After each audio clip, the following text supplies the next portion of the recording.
Welcome to the Fails and Flavors podcast, where we celebrate failure and discover the taste of success.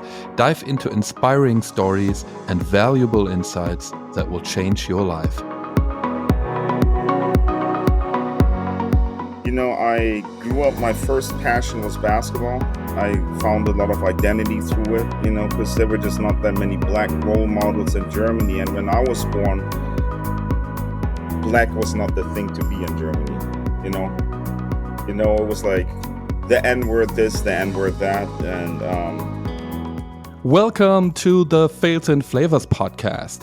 Guys, I hope you're excited. So everybody who's actually listening to our podcast knows that till yet we actually only recorded in German because I'm born and raised in Germany, now live in the US. But from now on and from today on is a very special day because we are getting more guests in the podcast, but also guests like from all over the world, especially like from the US. And today we start with Mr. Ace Baker. He's a friend of mine. He lives in San Diego. He has a long history and a background in the financial sector, but also he's born and raised in Germany, in Hamburg. He used to be like a musician. He used to be like a rapper, and he loves hip hop music. He is, he's a great guy, and I'm really looking forward to our episode we are recording today. Ace, my friend, I'm so excited that we actually today recording that episode. So it's a special day for me. It's a special day for the Fails and Flavors podcast because we started like in April. Since then, we just like recorded like for the German speaking audience. And today is like a pretty exciting day because we dropping and recording the first episode in English. So I'm so glad that you actually the first guest in our podcast, from the US side. I'm honored to be here, brother. And two Germans speaking English is a hella weird thing. People be like, where the accent from, And I'll tell him, since your headset, I was in heaven. Yeah. Right here. Yeah. All right, Ace. So maybe just tell us a little bit more about like I mentioned already, you come from Germany. You're born and raised in Germany. You quite a long time now in the US. But tell us a little bit and the audience a little bit more about Ace, about your background and what was actually your way to San Diego. Yeah, absolutely. So listen, guys. I have a German mom. I had a German mom. My mother was German, and then my father was Nigerian. They met in the 60s, 20 years after the good old Führer died. So let that sink in for a second. And yeah, so I'm a 70s kid. I was born in Germany, born and raised in Germany in the 70s in the suburbs of Hamburg. And then I later moved to Hamburg before I came out here to San Diego. Now you ask me, why did I come to San Diego? When I was younger, first my identity was formed through basketball. I played with the top teams in Hamburg, Germany. Hence the 040 is Hamburg. So your head is like Hamburg. Right, it's Hamburg's area code, So if you want to find me, just dial 040 1-800-667. Now I'm playing. But so I grew up, my first passion was basketball. I found a lot of identity through it, because there were just not that many black role models in Germany. And when I was born, black was not the thing to be in Germany, it was like the N-word this, the N-word that. And so from basketball, my goal was to be the best player I could be. So I played with the top teams in Hamburg, got elected to the top 10 players in Hamburg. We played on a national level. And then the game plan was to try to get myself into the youth national team at the German championship. They had recruiters there. So, I played really well. Then I got invited to play with the national team. But then like a year and a half later, like my knees were already shot back then. And a series of injuries led me to stop playing basketball. Hip hop was my second passion. So 3 months later, I started rapping in first in English. Believe it or not, I had about 3 words that rhymed, so my lyrics were profound, as you can imagine. It was terrible. I'm glad I don't have any recordings from that time. And it was really exciting because eventually I started with a band, and then eventually I went the solo route and was offered a record deal by East West Records. Let me bring something. It ended up in me being offered a record deal. That's my little single. That's crazy. Ace, alles klar, Diggi. But I didn't end up signing the record deal. 7 years, 8 years into it, I also had a little song with Dolly Buster. It was one of those Jugendschandtaten that netted me the most money and was kind of, it got me traveling throughout Germany. We performed at Stefan Raab, TV shows and all that stuff. It was quite an embarrassing project, but in hindsight, it's hilarious because Dolly Buster, as you may know, was one of Germany's biggest or Europe's biggest porn stars of the 90s, and she transitioned out of being a porn star and becoming a socialite like a Paris Hilton or today the Kardashians. So I then wanted to become a A&R or record executive at some or of some sort. And while I was rapping, I also had the opportunity to host a national street basketball tour. It was a collaboration between Adidas and a home improvement store like Home Depot. In Germany, it was called Obi because they had the big parking lots where you could set up 2, 3, 4, 500 hoops. And then went all day emceeing that thing, right? And I had opportunities. I had like TV stations asking if I'd be interested in hosting. But at that point in time, I met my ex-wife, who was American. She coached a second league women's basketball team in Leipzig for a year. And we met in the beginning of the year because her team decided to play a little street ball in my tournament. And so she and I started talking. And the rest is, we decided where to live. I wasn't quite ready to marry. She said, if you don't marry me, you got to come to the States. And I was like, I studied Spanish. My vision for me at the time was I wanted to live in Europe, and I wanted to at least put myself in a position where I could live and work in Spain for some time because I learned Spanish while I finished my Abitur, the equivalent of the American high school with just a little extra. And I became really good at Spanish, and I like the vibe in Spain. Like Spain is like my jam, as we like to say here. And but yeah, you make a plan and God laughs. And so next thing you know, I'm in San Diego, California. So what was it actually for you? So I mean, you just like described how it was like living in Germany as like a black person. What was it like coming to the US, like coming to San Diego? Was it like a totally different story, or was it like a kind of what was that for like for you personally? For me, it wasn't a big adjustment because I'd spent 2 months when I was 19, 20. I spent 2, 3 months at UCLA. So, I mean, LA is like San Diego, just bigger with, horrible traffic that you don't wish upon your worst enemy, right? So to me, it wasn't a big culture shock. But honestly, personally, the things that were emotionally extremely hard was I moved here. This is before I could afford a cell phone. And so when I called my homies in Germany, I had to go to a public phone booth with a little card, prepaid calling card, and I would have to call the prepaid calling card number. We couldn't text, we couldn't send a WhatsApp. This is before Which year was that? I Which year moved to was the that? States in 2001. 2001. The Okay, that's beginning of crazy. the internet. Like the internet really became popular in the late 90s. I would say for consumption by just retail people. But So that was actually the year 2001 as like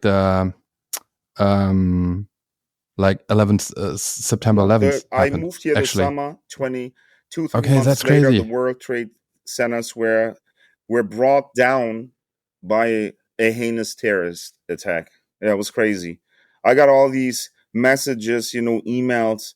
Bro, you sure you want to move to the United States? Look what's going on there, And I was like, well, Aliyah died and the World Trade Centers collapsed back to back. I'm like, it's time for me to go back to Europe. I tried it out for a day, and so now I'm playing. But no, it was that stuff was crazy. But honestly, the emotionally hardest thing is I'm very close with my friends in Germany to this day, and being a stinking calling booth and not being able to text, hey homie, like in an hour can we talk, in hopes to reach my friends. I mean, that sucked. Yeah. So you're pretty much like 23 years now in the States and almost like the whole time in California. Pretty much, yeah. Always Southern California. I've always lived in SoCal. I've been to many, many cities in the United States, many states. However, I've always lived in SoCal. Yeah. So then you came to the States and you actually got married, right? Yeah, I got married a year later. So we were together for 2 years and then decided to get married. Wow. And we have two kids, they're 15 and 17 now. And I'm very grateful that my kids have had the chance to grow up here in SoCal, because in coastal California, we are very diverse. And so they didn't ever in their schools, they went to an international school that was half German. Well, let me rephrase. The curriculum was taught one week every subject in German, the next week every subject in English. But it had its strong German community and then also an international community. So I can say that with utmost certainty. My daughters really in school didn't experience any racism. And that's something that I experienced extensively in Germany. And so I'm very glad that I could provide something that to my daughters that I didn't have. Mm-hmm. Okay, and then you actually came to the States. So what was like your first like job, or how did you start actually? What you actually do for a living, like? Absolutely. So like I said, wanted to be in the music industry, and I took classes at UCLA's extension program while I was going to college. They had a whole certificate program for the record industry. So, for example, in 2002, I took a class, or maybe it was 2003, 4, I don't exactly remember, a class on how to become an A&R, an artist and repertoire manager. And, an A&R just like scouts talent, works with them, pitches them internally to the label, helps set up demos and that sort of thing. So I interned in a record label at the time, out of like the Burbank Universal area, where Universal Music is as well, in a small subgroup called DKG Music. And that was 2004 when I interned. And I was rolling around. I was kind of taking care of these rappers, and they were just not good people. And I told myself, look, once I finished college, and the projection was that I was going to finish in 2006 or 2005 or 6, I was like, I'm going to have kids, because my wife and I decided we wanted to have kids when I finished school. And I'm like, if I'm around this, I'm not sure how good of a husband or father I would truly be, right? And so then I asked myself, well, what else are you interested in? And at first, I grew up pretty upper middle class. But when my mom left my stepdad in Germany, because my parents divorced or separated when I was born, I went from living an upper middle class lifestyle until I was 10 to having a stepdad. Well, he wasn't my stepdad, but my mom's boyfriend had a swastika on his arm, and he was an old school like Nazi from World War II. He was 20 years older than my mom. So you can imagine how my home life went from being great to absolutely being intolerable. So I moved out when I was 17. I started my Berufsausbildung because I decided I wanted to earn money and get the hell out of my mom's house. So yeah, I started the Berufsausbildung with T-Mobile in 1993, and it took 3.5 years to complete. The reason why I became a electronics specialist was before I wanted to work as a record exec, I thought I'd become a sound engineer, because as a rapper that was fascinating to Right. me. To get all the knowledge, and so that you know exactly what you're talking about. So that, yeah. Okay. Perfect. Yeah. That makes sense.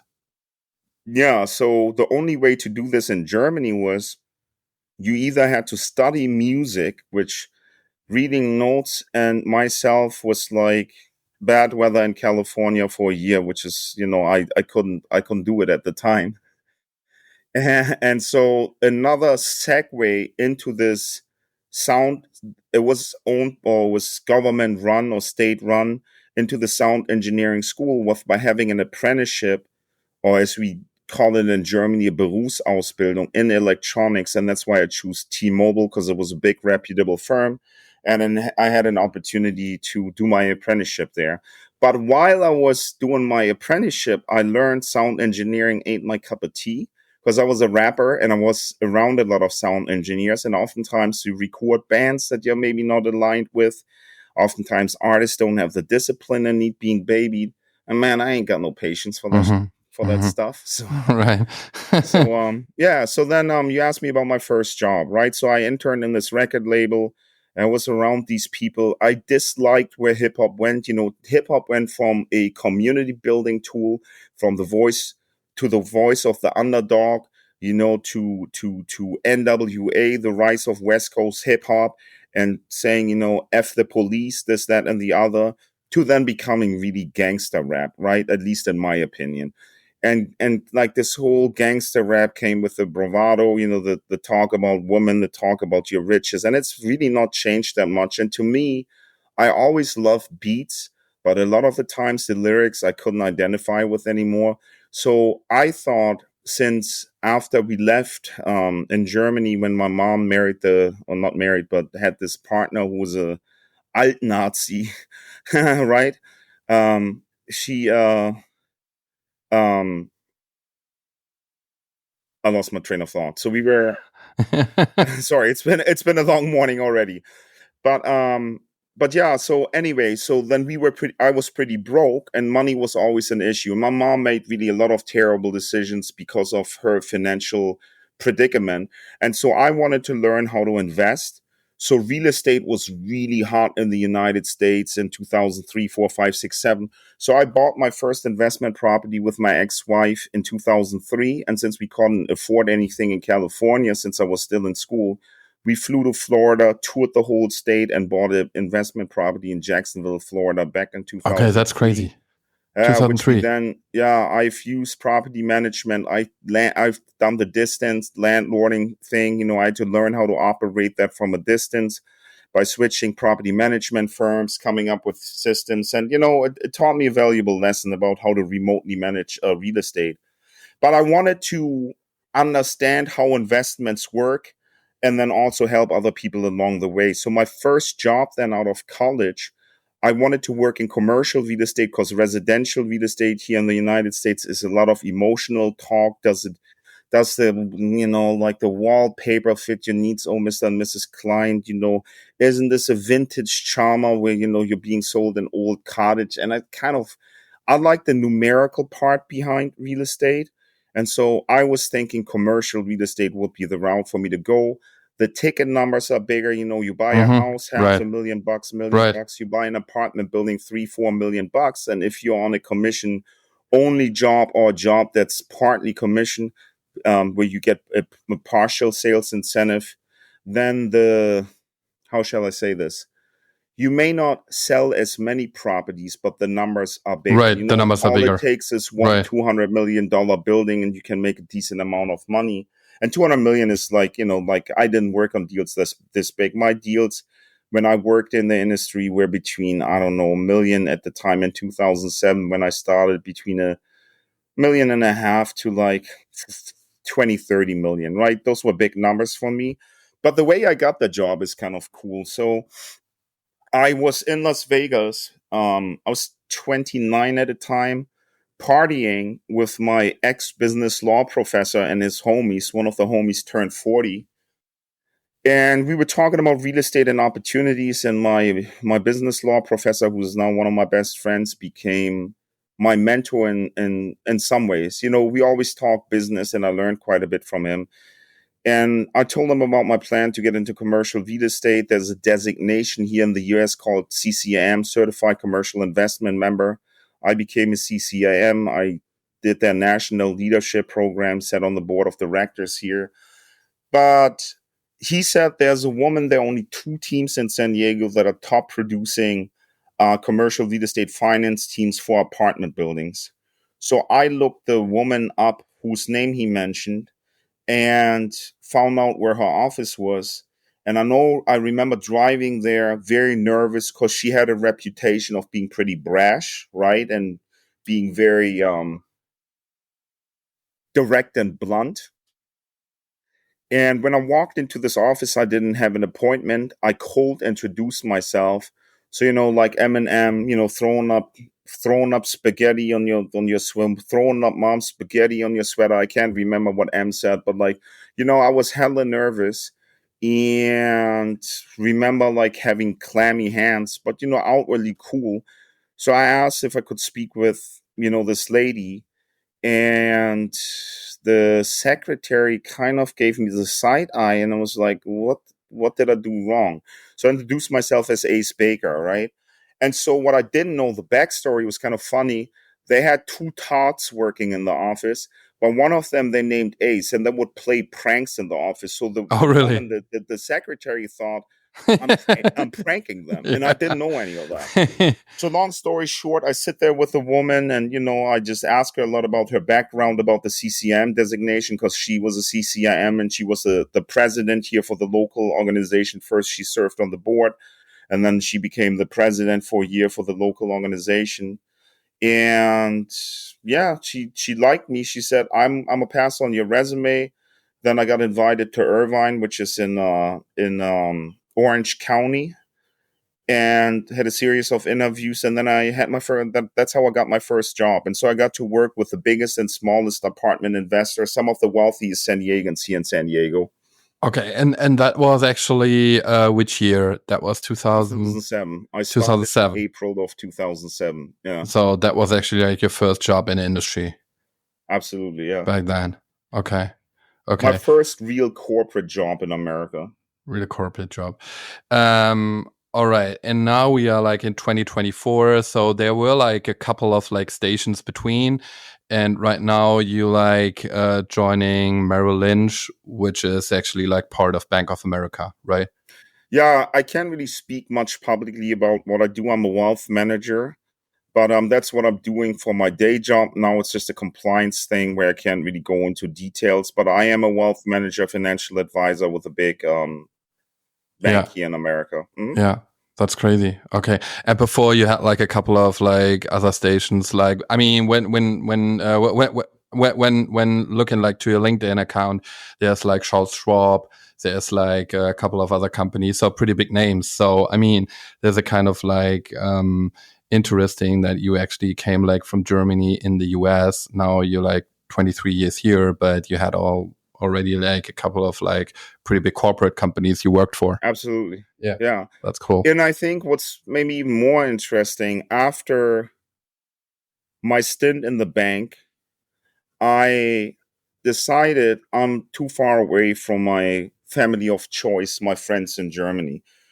So I traveled back to Germany after a burnout in the bank. I opened up our office in Long Beach, and there were some personal challenges that were very daunting with my family. But I opened up our office in Long Beach in 2011, and my manager died of a brain aneurysm.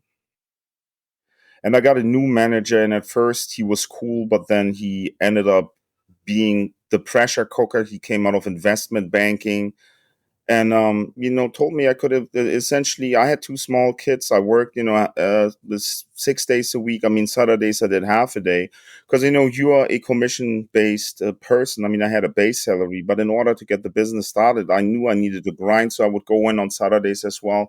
But my days, man, started at 6 in the morning. I would get no. My day started at 4:35 in the morning. I worked out, got myself dressed, went to the office, started looking for. I had to generate all my own leads. I started looking, to people that I could call, that I could introduce myself in networking meetings. But I would work pretty much from 6 in the morning till midnight, right? With breaks. I would take a lunch break. I would go for a walk. But it was a lot because I needed to do the business development. But then also when I got a deal into the pipeline, I needed to process it. Very different from our old office where I was just responsible for sales.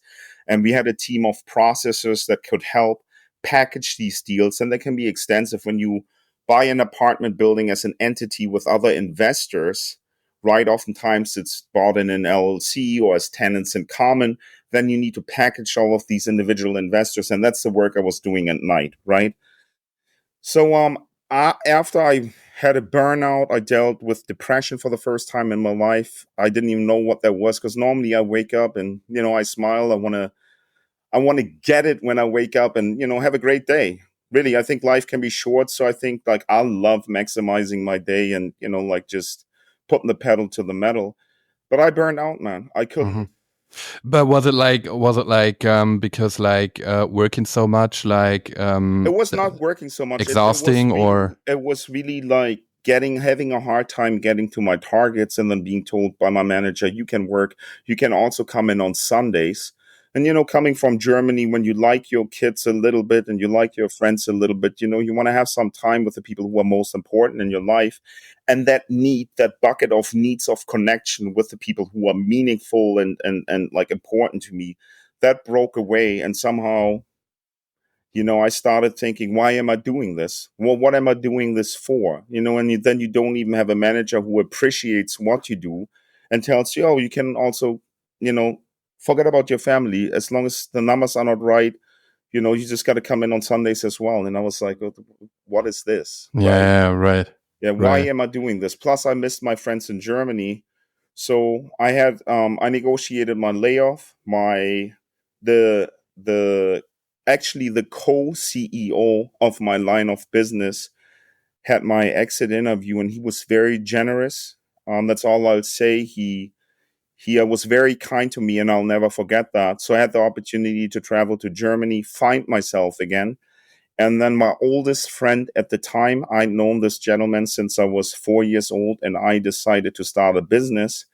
And to me, that was such an exciting opportunity. I'd never worked in a startup. I barely knew what startups were. And we did a startup. We decided to do a startup. And for me, that filled my bucket of being more closely connected to Germany. And also gave me the opportunity to build new relationships in Germany. So in 2012, no, I'm sorry. Let me restate that. In 2013, we founded a company called Sugarnote. We raised some money, and then off to the races. We bootstrapped the business pretty much. With the exception of a little capital infusion. I think we raised initially 100K or something, and that allowed us to build the basic platform. I mean, it's obviously not enough to hire people. Right, but it And gets like a good like starting point, a good like seed round to get like the first like MVP product in a market or like 100%, and that's what right. we built with that. I did a lot of outreach and business development through LinkedIn to people in the entertainment industry in Germany. And I'll say this, it's still business development. So you reach out to a lot of people, and the answer is this, Yeah. right? But there were also a lot of really cool people who, once they met me or met us, wanted to support the vision. And my business model is, you can look up Cameo. They started 2-3 years after us. I don't know if it was their original idea, if somebody scouted our platform. I'll never know. But we were here first, but they raised a lot more money than us. And they must have had a business partnership that worked, because my partnership was anything else but workable. But that business idea was great. It was super exciting. I went to boot camps here in San Diego and learned how to bootstrap a business. I was also accepted to the Startup Leadership Program, which is an international platform with great mentors. But I realized, if you have a partner who is a wantrepreneur instead of an entrepreneur, you can work as hard It as you makes it want. hard, right? I mean that's like it's like a marriage, right? So you have to do like the right decision, and it's pretty easy to find like a co-founder, yeah. But like actually you have to take time, so you have to like have a couple of like meetings and discussions. So what are actually like the vision of each person, right? Because it's like a marriage. When you found a company, it's like a marriage. It's not that easy to go out there, so it's like pretty hard. So yeah, I mean, I totally get that. I had known this guy ever since I was 4 years old. Keep that in mind. And he came to me. I want to change the fortune of my family. I want to turn everything around. Ace, I want to make your life better. I want to make my family's life better. But all this, right? So, yeah. So it was a very exciting and a very daunting time at the same time. And I realized we I was running out of steam because I wasn't drawing a salary. My wife at the time was going to work. I had income from an apartment building here in San Diego, which I acquired in 2011. And we actually, my ex-wife, my kids, and my German mother moved into that apartment building while we rented out the other units. But that's sometimes what you got to do when you want to bootstrap, right? It was a long journey to buying this apartment building, and owning real estate is a form of business ownership, right? It's a form of entrepreneurship. I did that on the side. I drove Uber on the side. My business partner had a full-time, albeit flexible job. So his whole pitch was he was a regional manager for a company that drove celebrities around. So it was a celebrity concierge service. So his whole point was, I can bring a lot of stars to the platform. The reality, however, was very different. What's different? What's different? Oh, he didn't bring. He brought. So we the first celeb who worked with us was a big soccer player, and I'm probably butchering his name because I don't follow soccer. I think Rafael van der Vaart. Is that Hmm. it? Do you Yeah, know yeah, anything yeah, about this? yeah. He's actually like from Hamburg. Yeah, I think he joined the club like for many years. Yeah, pretty well known like in Europe, I Hmm. guess. Yeah. Absolutely. He was great. He was hilarious. I remember he made that first sugar note that we ever made for we called it a sugar note, right? With a Right. little I mean, the something name we is love. pretty cool. The name is pretty cool, like Sugar Note. So it's a kind of like that's cool. Yeah. Um. Yeah. So and then you actually like I mean that idea didn't work out. So the relationship with your co-founder didn't work out, and Yeah, let me then let me tell you how, yeah. like, when here's the turning point, right? Like, we are working, and or I think we are working and grinding, and I noticed my marriage actually fell apart during my startup time. And perhaps being involved in the business and not earning, a decent amount of money anymore that I made in the bank may have had something to do with also changing the fabric of my relationship. But that's a whole nother story. But my marriage suffered during it because I was personally very frustrated with the situation. I wanted to push us forward, and this guy was moving at the speed of molasses, right? It felt like, um, Don Corleone had Luca Brasi put like cement shoes on your feet and threw you in a river and said swim. That's what it felt like. But I knew, because I can be pushy when I need to be, but I knew I didn't want to bulldoze my oldest friend and my business partner. So a friend of mine, Katharina, got her degree in industrial organizational psychology, which is a subject, if you don't want to be a therapist, but you want to do psychological coaching and or like coaching for executives, it's a good segue into that. So that's what she did professionally. So I said, Katharina, like, for little money, would you help us? She said, Ace, I'll give you the first few sessions for free.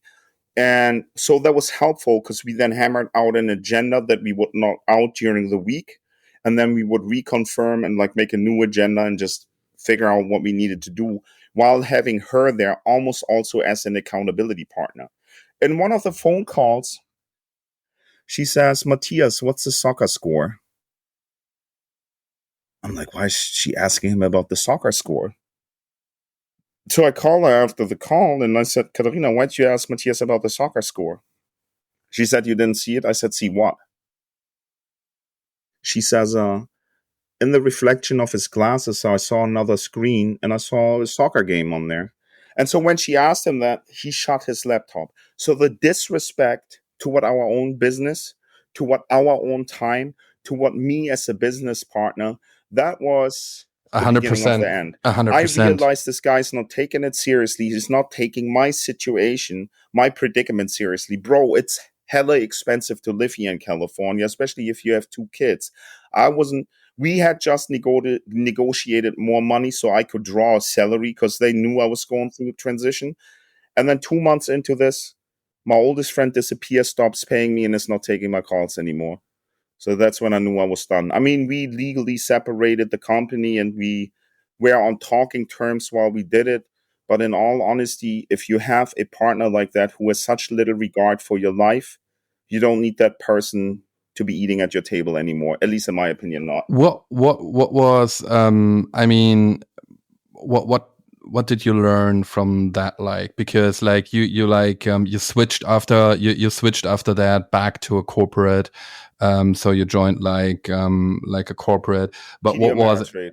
Yeah, Mhm. so but what was actually like your learning from that situation I would with your say the business biggest partner? takeaway for me was I will not go into business with anybody anymore who hasn't exhibited already some success at running their own company, right?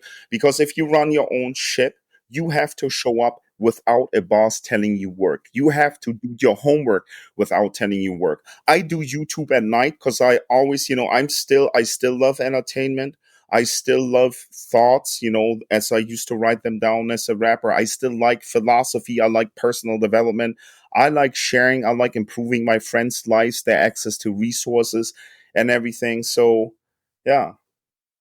So that is actually, yeah, okay. I mean, yeah, like I said, it's pretty much like a marriage, right? So you have to make like the right decision, because when you like sign that like, company, or like contract, and you set up the company, it's like pretty hard to get out there, right? To Right. so it's Especially in like, Germany, an LLC right. here in the United Yeah, it's States, easier, right. Google Zoom 6 hours Right. later. Yeah, In right. Germany, Yeah, it attorneys takes for 6 weeks. $25,000 Yeah, you right. have to have in your company's coffers in order even to open up, hang your shingle and say, diese GmbH, this LLC is ready to operate. It's a process. Yeah, yeah, Yeah. 100%. When you look like back to your life now, so just imagine you would be like 20 again. What kind of what would be maybe like a different way you would have go, or you wish you have to go? hmm You know So I had like a lot of opportunities come at me, especially hosting the street ball tournaments, being a rapper, being in the public eye. And I would have said I was always doing, going without too much reflection. I would tell myself, slow down and drill down. I had like a teeny tiny role that was supposed to be a week long in a German TV series called Gegen den Wind. There was an actress who said, I really love the way you conduct yourself. I love your vibes. She was an your actress from energy, England. your passion about like 100. yeah, yeah, 100. And right. she said to me, I would love to help you. And maybe took her information down and next. Didn't even think about it because I was doing my Ace K Baker thing, rapping, hosting street ball tournaments. Instead of picking up the phone and saying, hey, let's schedule, 30 minutes, an hour, would love to get to know you too. Right. So I'd say number one is being more aware that people are one of the best resource, or people are one of the best resource out there to connect your dreams and goals to reality, right?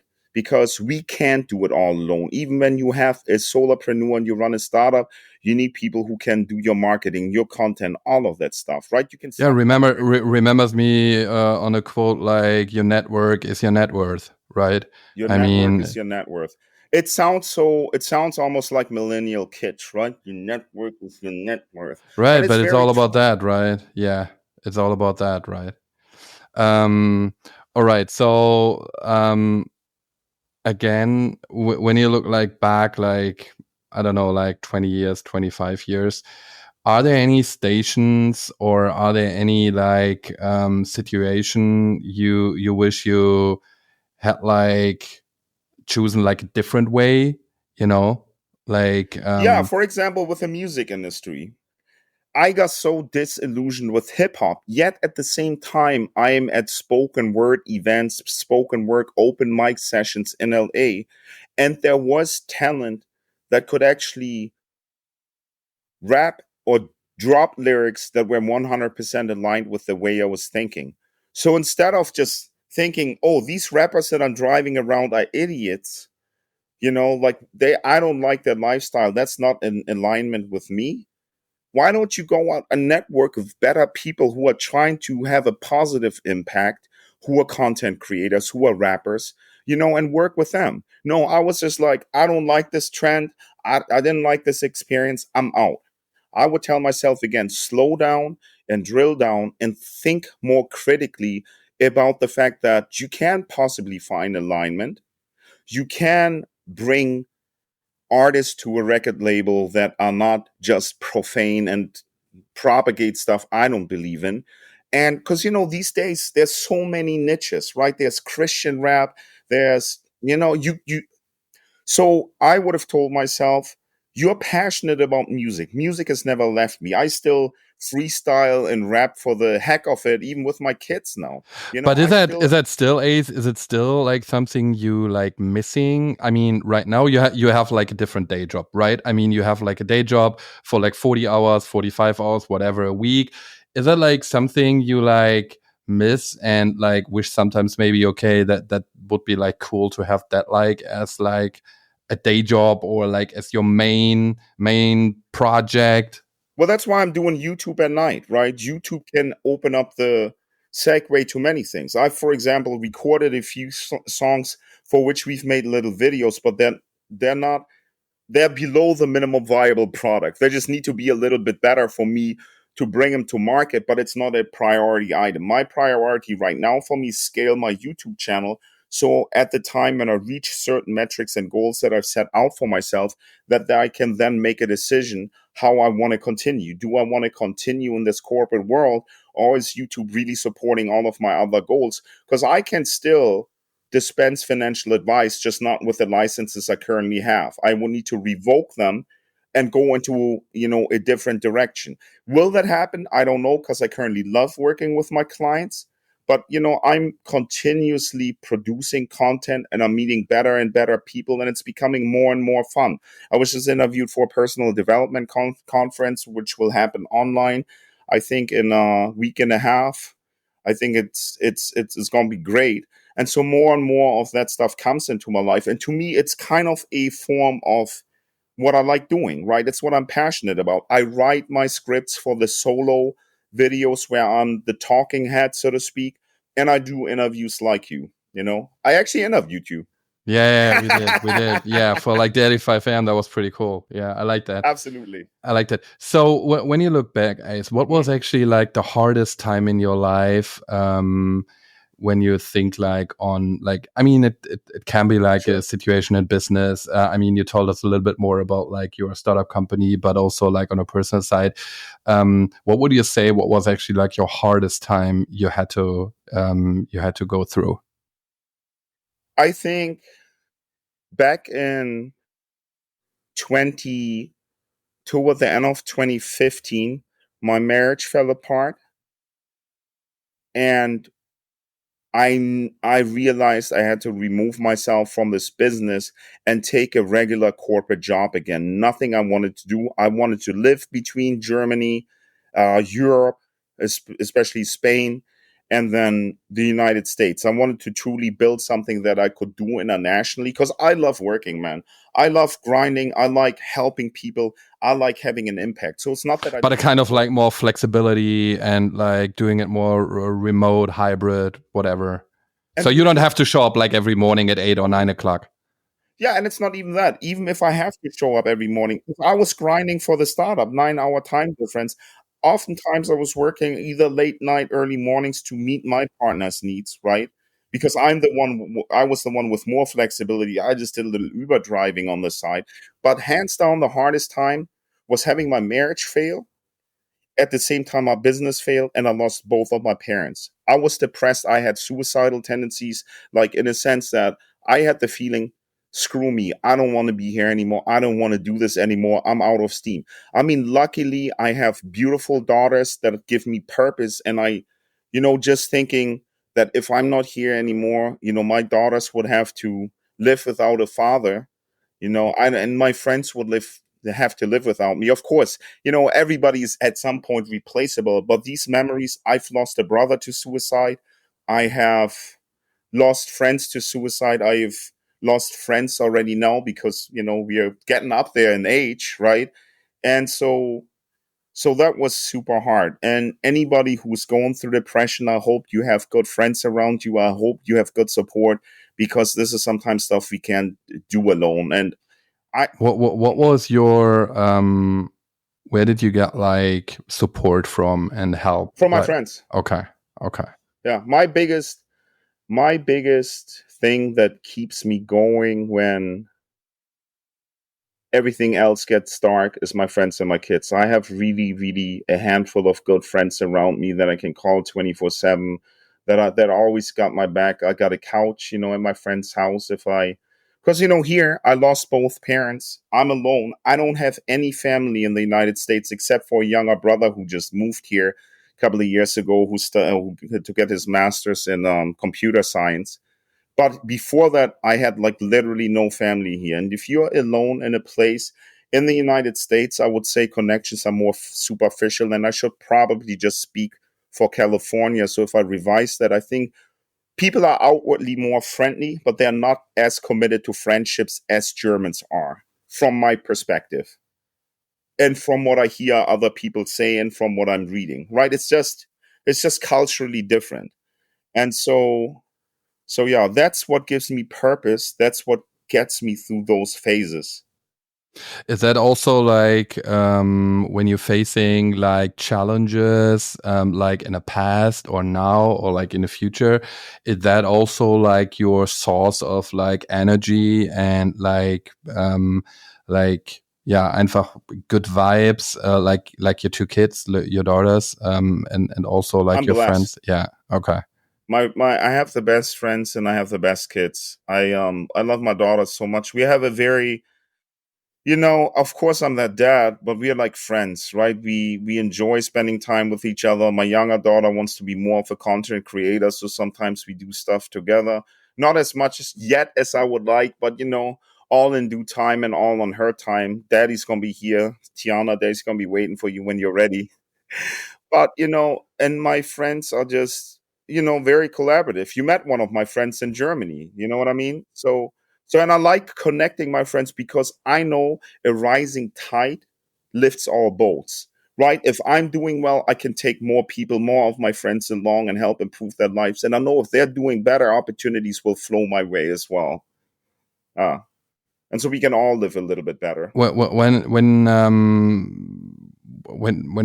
you look to your like two daughters, I mean, you just told me that they are very, very successful in sports. They are like doing a pretty good job up there. What is actually like what you give them like in terms of like learnings and takeaways from your life so far? Is it like because I know exactly you spend a lot of time with them. I mean, you're kind of like crazy dad, I would say. I mean, yeah, I mean, when like when I watch like your YouTube channel or Instagram, I mean, you're kind of like you have a very, very positive energy. You try to actually push the positive energy like out to the world. So that is actually what I see when I follow you on Instagram. So what is actually like what you like yeah, tell your kids? Right. Like, first of all, I'm not here anymore to tell them anything. They're teenagers. They know it all better. When I was 17, 18, I thought I knew it all. At 30, I was like, wait a moment, I don't know it all. Now at 40, I'm like, there's still a lot to learn, and I can learn from the best around me. So I'm modeling how I conduct myself with other people, right? That I'm always encouraging, friendly, and helpful, but I'm also not a pushover because that only goes so far with me. If I see that it's not reciprocated, I remove myself. If I see that there's disrespect, I remove myself. So I like to support them the way they like to be supported.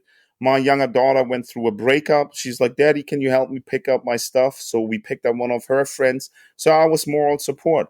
My older daughter, her boyfriend had relationship troubles with her. So he came to me and sat down with me. I want my kids to have Like an open French? Yeah, dialogue yeah, with right. me, right? So, Yeah. because if we talk openly, we can learn how to support our kids and we can still learn how to give them at least guidance or share, hey, here are my experiences. This is something that you may want to look at. When they're little, they need rules. They need black and they need white.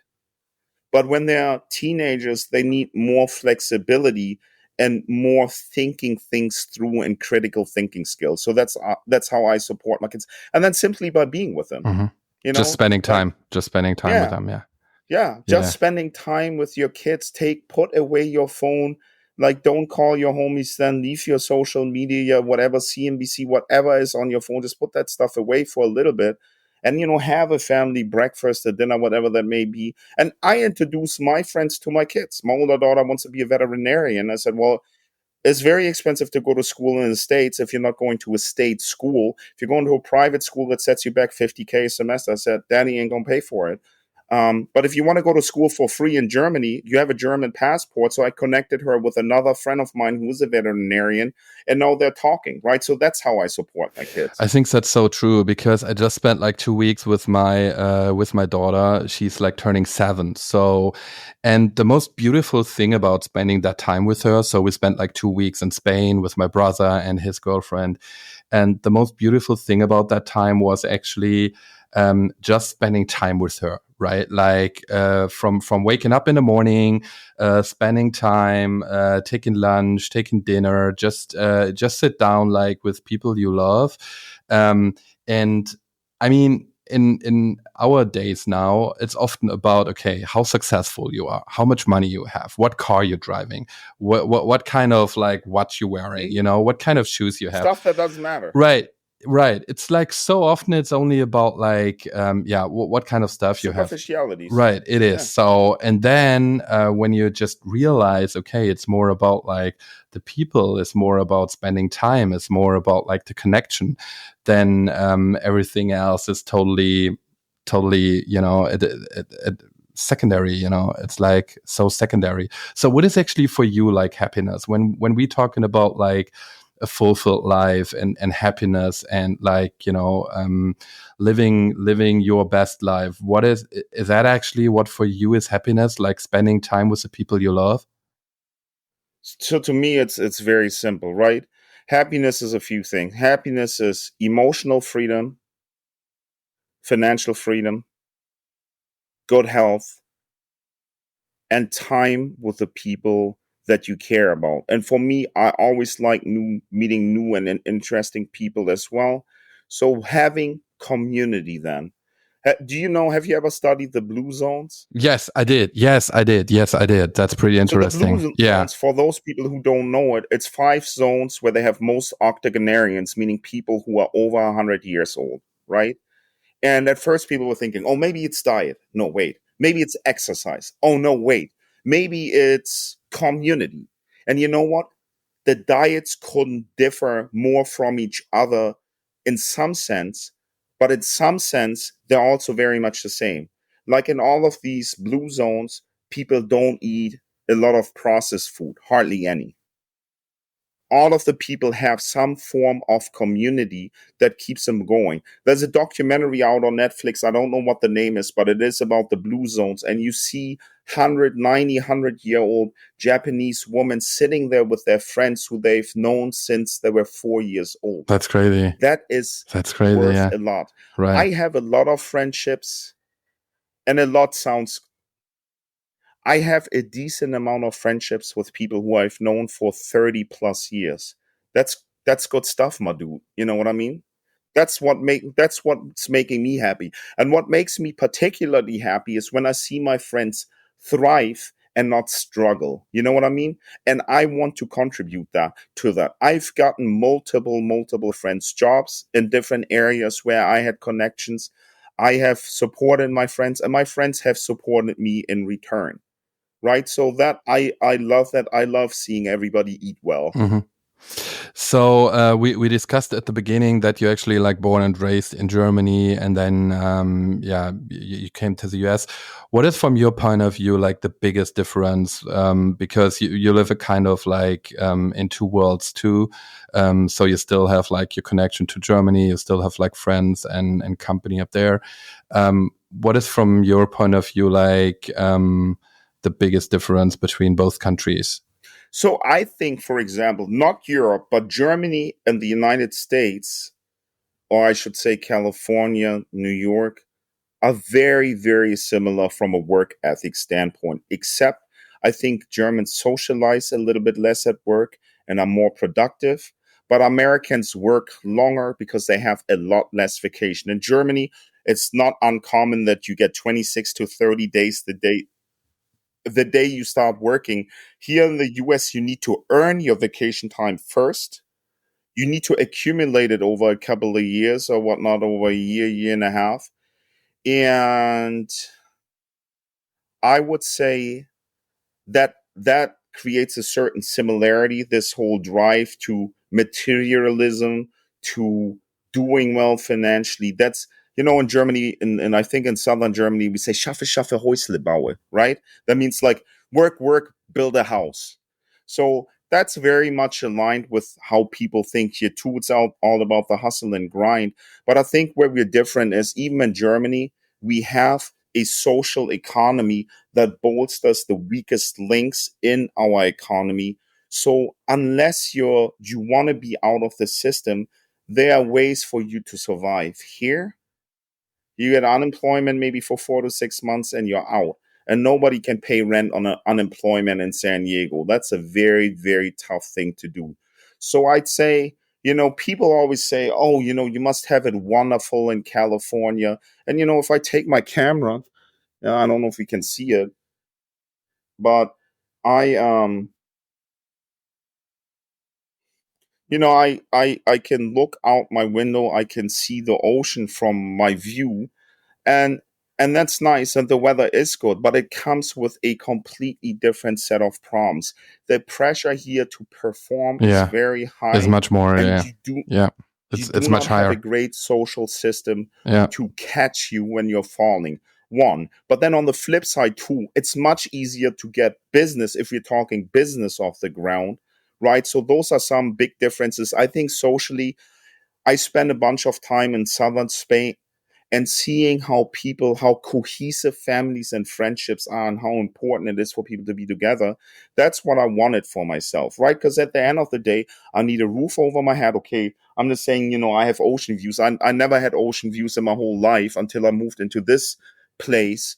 And that's not the stuff that's important to me. I mean, it is right now nice to live here, but as I mentioned earlier, I lived in my own fourplex in a transitional area. There were gangbangers walking around when I bought the building, and now it's gotten gentrified, right? I mean, America is just a little bit wilder that way. You walk down 3 blocks, you go from a great neighborhood to having to wear a bulletproof vest, and make sure you're very mindful of your surroundings. It ain't that crazy in Germany.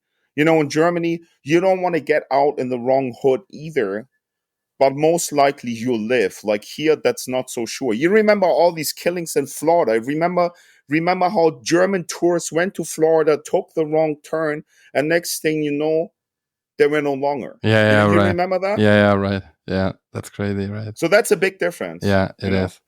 Did you ever now you're like 24 years here in California in the US. Did you ever consider to go back to Europe or go back to Germany sometime? Yeah. Germany, not so much. But I love my like friends, Europe.